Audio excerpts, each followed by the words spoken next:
Hello, welcome back to RetroBreak. I'm really excited for this week's episode because I finally get to talk about another Gameboy Homebrew release. This one is called Indestructo Tank, and believe it or not, this one is actually a recreation of an old Flash game made by Antony Lavelle, who has these days become a game designer over at Sega, and he worked on the amazing Choo Choo Rocket Universe, which was one of my favourite games from last year. So I am super excited to get into this game in this week's episode, but before I do, here's a word from my channel sponsor, Bifrost Bridge Studios. So you might remember last week I showed off a Game Boy game they're working on called Gaia's Seed. Well, it's much more than just a Game Boy game. As you can see here, they've recently shared some amazing artwork from their upcoming graphic novel for the same series. If you'd like to know more, definitely go and follow Bifrost Bridge Studios over on Twitter. There's a link in the description.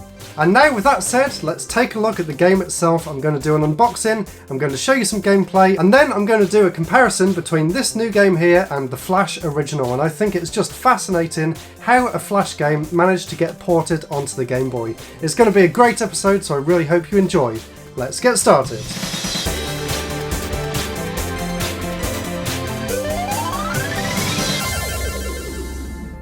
So here's the box. As you can tell, it has an amazing front cover here, and on the back there's a bit of a description about the game as well as a screenshot and some really cool Pokemon style artwork there as well.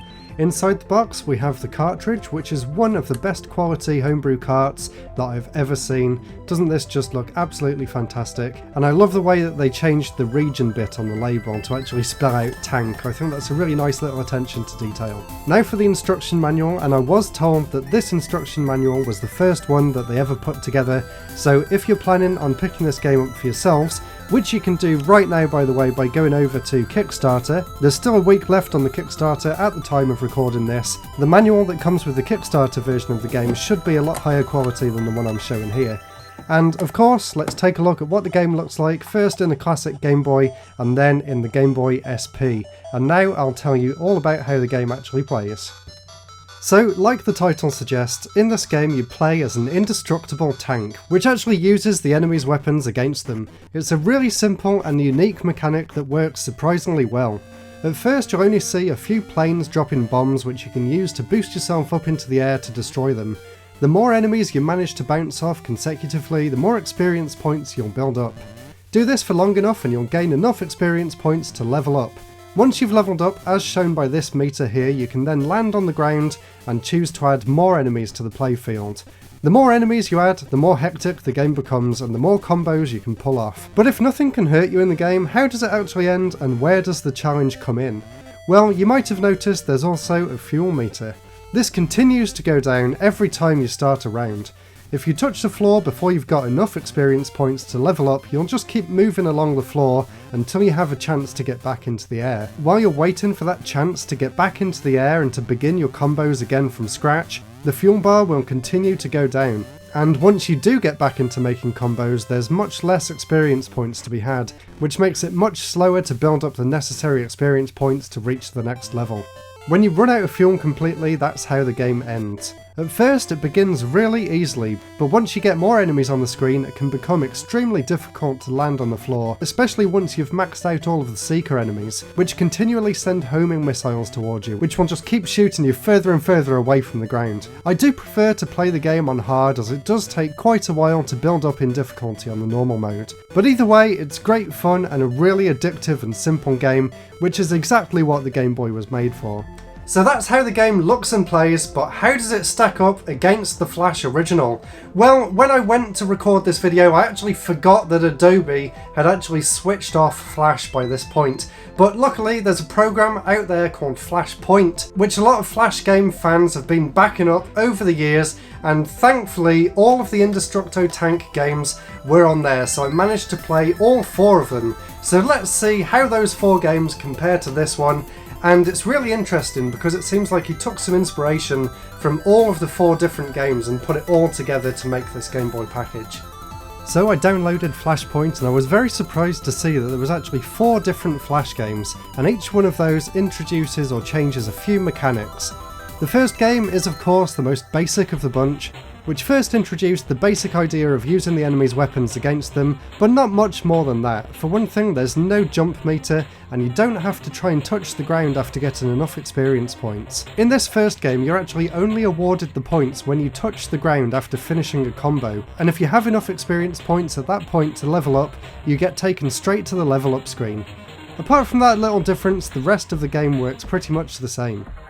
This second game introduced the idea of moving stages and a new jump mechanic which builds up over time. The jump idea made it into the Game Boy game, although the Game Boy game doesn't have the moving stages that this one does. This game also included a classic mode which plays a lot more similarly to the first game.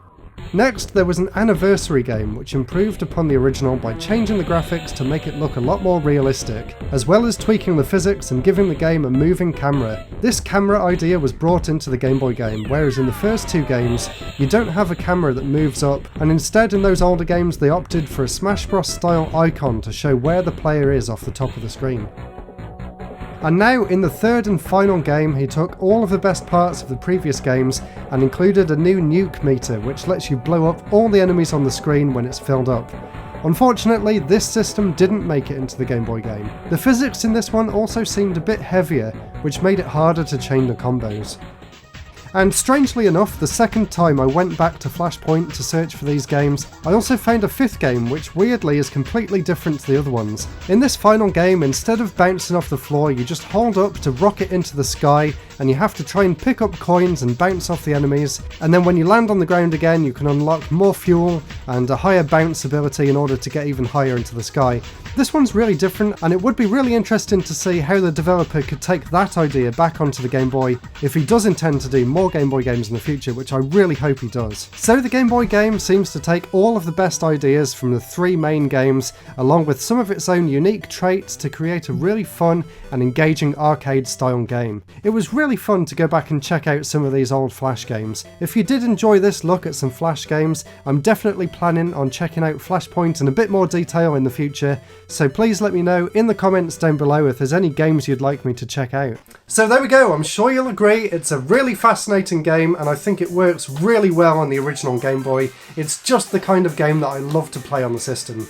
There's actually a Kickstarter on right now, so if you want to get your hands on a physical copy, just like the one I've got here, at the time of recording I think there's about a week left, so go and check the link in the description and grab yourselves a copy while you still can. Please consider supporting me over on Patreon if you want some behind the scenes looks. Please subscribe, I've actually made it to 10,000 now and I could not be happier. Next week I'm going to do a bit of a thank you video, so just thank you so much to everyone that's subscribed over the years. That's it for now though guys, I will see you all next week for the next episode. Goodbye!